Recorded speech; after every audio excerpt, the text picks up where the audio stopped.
Hello students, मैं विशाल गुप्ता। मैं आज आपको क्लास 11 सब्जेक्ट बिजनेस स्टडीज़ के chapter number 8 small business and enterprises के टॉपिक स्मॉल बिजनेस को करवाने जा रहा हूं। हमने पिछले इसके पोर्शन में पढ़ा था, पिछली वीडियो में पढ़ा था एंटरप्राइजेज के बारे में और आईपी के बारे में। अब हम बात करेंगे स्मॉल बिजनेस की। Small business enterprises exist in every country of the world, but in a developing country like India, small scale enterprises occupy a special place as there is scarcity of capital and abundance of labor, and small scale enterprises use labor oblique capital intensive saving techniques. Students, इसका मतलब ये है कि small scale enterprises तो हर country में होता ही होता है। दुनिया के हर कंट्री में स्मॉल बिजनेसेस होते हैं, बट इंडिया जैसी डेवलपिंग कंट्री के लिए स्मॉल बिजनेस का अपने आप में एक बहुत बड़ा विशेष स्थान रहता है कंट्री में। बिकॉज हमारे जैसे डेवलपिंग देश में जहाँ की कैपिटल की कमी है और लेबर बहुत ज़्यादा मात्रा में मिलती है, लेबर जैसे ह्यूमन बीइंग काम करने के लिए बहुत सारे लोग उपलब्ध हैं, और उस जगह पे हमारे पास स्मॉल स्केल एंटरप्राइजेज की ज़रूरत और ज़्यादा बढ़ जाती है, जिसमें हम लेबर इंटेंसिव या कैपिटल इंटेंसिव, जिससे कि हमें ज़्यादा फायदा मिल सके, वो इस्तेमाल कर सकते हैं।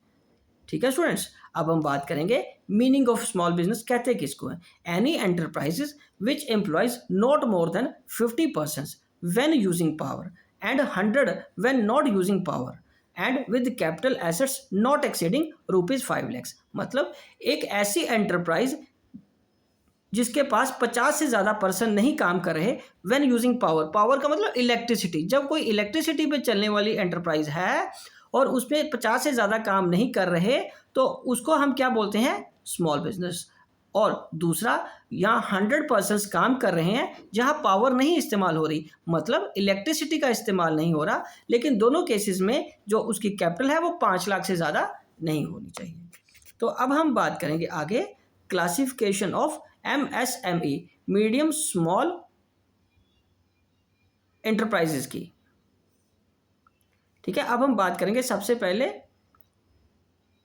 हम इसमें बात करें क्लासिफिकेशन ऑफ MSME का मतलब है medium small and micro enterprises. ठीक है जी। अब मैन्युफैक्चरिंग एंटरप्राइजेज में हम पहले बात करेंगे ceiling on investment in plant and machinery, और दूसरा इसका हमने बनाया हुआ है सर्विस एंटरप्राइज में ceiling on investment in equity. दोनों को यदि आप देखें तो दोनों को हमने डिफरेंस के पॉइंट ऑफ व्यू से समझाया हुआ है कि मैन्युफैक्चरिंग एंटरप्राइजेज या सर्विस एंटरप्राइजेज में उसमें मैक्सिमम इन्वेस्टमेंट कितनी होनी चाहिए, और यहाँ पे मैन्युफैक्चरिंग में प्लांट एंड मशीनरी में, और सीलिंग ऑन इन्वेस्टमेंट में इक्विटी में। हम सबसे पहले बात करेंगे कि अगर 25 लाख है तो हम उसको माइक्रो बोलेंगे, और अगर वो 5 करोड़ है तो वो स्मॉल है मैन्युफैक्चरिंग में, और अगर 10 करोड़ है तो वो मीडियम है। और उसी तरह सर्विस एंटरप्राइजेज में यदि इन्वेस्टमेंट की बात करें तो 10 लाख है तो वो माइक्रो कहलाएगी, 2 करोड़ है तो स्मॉल कहलाएगी, और 5 करोड़ है तो मीडियम कहलाएगी। राइट स्टूडेंट्स, चलिए आगे। Role of small business in rural India. Rural India में स्मॉल बिजनेस का क्या रोल है। सबसे पहले हमारा, जैसे कि आपको पता है, गांव का देश है, तो वहाँ बहुत सारे लोग हैं काम करने को, और एम्प्लॉयमेंट जनरेशन करने के लिए ये एक अच्छा बिजनेस है। दूसरा, इट इम्प्रूव्स इकोनॉमिक कंडीशंस, मतलब ये बिजनेसमैन की या बिजनेस की में जब लोगों को रोज़गार मिलता है तो उनकी इकोनॉमिक कंडीशंस को भी सुधारने में हेल्प करता है, क्योंकि हर व्यक्ति या हर एंटरप्रेन्योर बड़ी फैक्ट्री या बहुत बड़ी फैक्ट्री नहीं लगा सकता, तो वो छोटा छोटा कारोबार करके अपनी इकोनॉमिक कंडीशन को स्टेबल कर सकता है। Promotion of artistic and creative sense, क्योंकि यदि आप कोई आर्टिस्टिक काम करना चाहते हो, कोई क्रिएटिव काम करना चाहते हो, और करोड़ों रुपए नहीं लगाना चाहते या नहीं लगा सकते, तो ऐसे बिजनेस के लिए भी, इस तरीके के एंटरप्राइजेस के लिए भी स्मॉल बिजनेस ठीक है, और इससे रूरल डेवलपमेंट होती है, गांव का भी विकास होता है, और मोबिलाइजेशन ऑफ लोकल रिसोर्सेज, और जो आपके लोकल रिसोर्सेज आइडल पड़े हैं आपके पर्टिकुलर एरिया के, तो उसका भी बेहतर इस्तेमाल हो सकता है। अब हम बात करेंगे government assistance and special schemes for industry in rural and backward and hilly areas.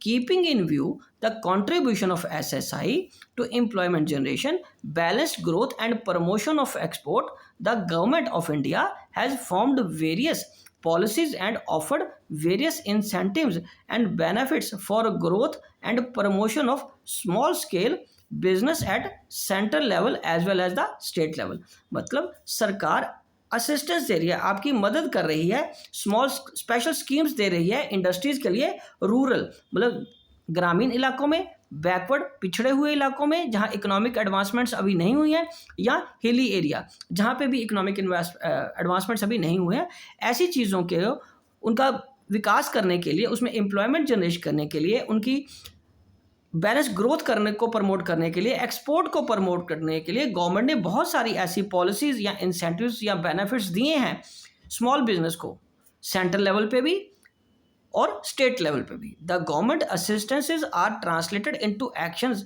Through various agencies, departments and corporations etcetera.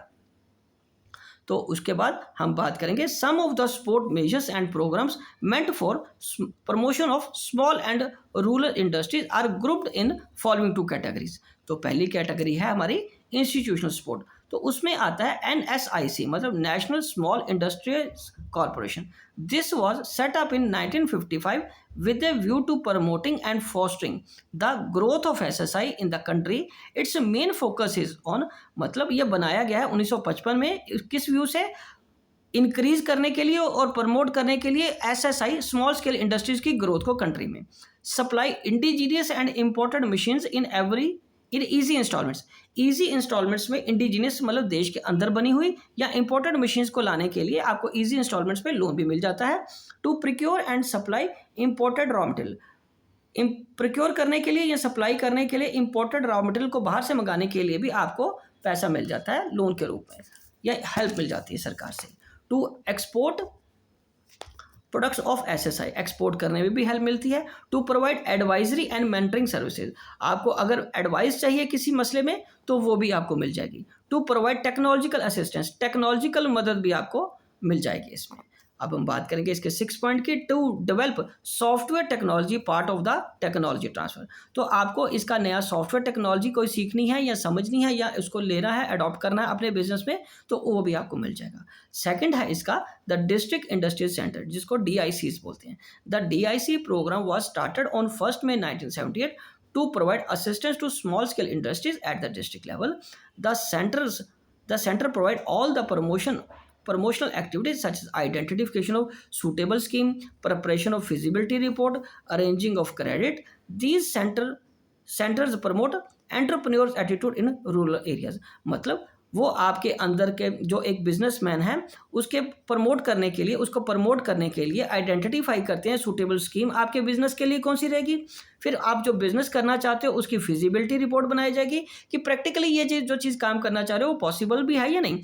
Arranging credit arrange करके देना रूरल एरिया में, ताकि आपके अंदर का मतलब एक बिजनेसमैन के अंदर के एंटरप्रेन्योर को के एटीट्यूड को चेक किया जाए रूरल एरिया में कि क्या वाकई वो एंटरप्रेन्योर बनने के काबिल हैं या बनना चाहते हैं या बन के सक्सेसफुल हो जाएंगे। उसके बाद हम बात करेंगे incentives offered by government for industries in rural area for the following reason. To provide employment देने के लिए। To develop local skills and resources, local skills या रिसोर्सेज को डेवलप करने के लिए। To restrict the migration of people to urban areas, migration of लोगों की माइग्रेशन को अर्बन एरियाज में रोकने के लिए, ताकि बहुत सारे लोग गांव छोड़ के फिर शहरों में ना आ जाएं और शहरों में फिर वो अनएम्प्लॉयमेंट से जूझते रहेंगे और शहरों में क्राउडेड हो जाता है और फिर रहने की समस्या और बाकी चीज़ों की समस्या भी आ जाती है। तो अब हम बात करेंगे आगे कौन से इंसेंटिव्स दिए गए हैं। Like availability of land in these areas at concessional rates, जिन इलाकों में वो रहते हैं वहाँ अवेलेबिलिटी ऑफ लैंड करवाई गई। Location of public sector projects in backward area, public sector बड़े बड़े प्रोजेक्ट्स को ही इस तरीके से लगाया गया कि वो बैकवर्ड एरियाज में लगे जहाँ पे छोटे छोटे SSI उनको सपोर्ट कर सकें। Establishment of industrial state in backward area, industrial states बनाए गए बैकवर्ड एरिया में ताकि वो बिजनेस के लिए, स्मॉल स्केल बिजनेस के लिए सपोर्ट कर सकें।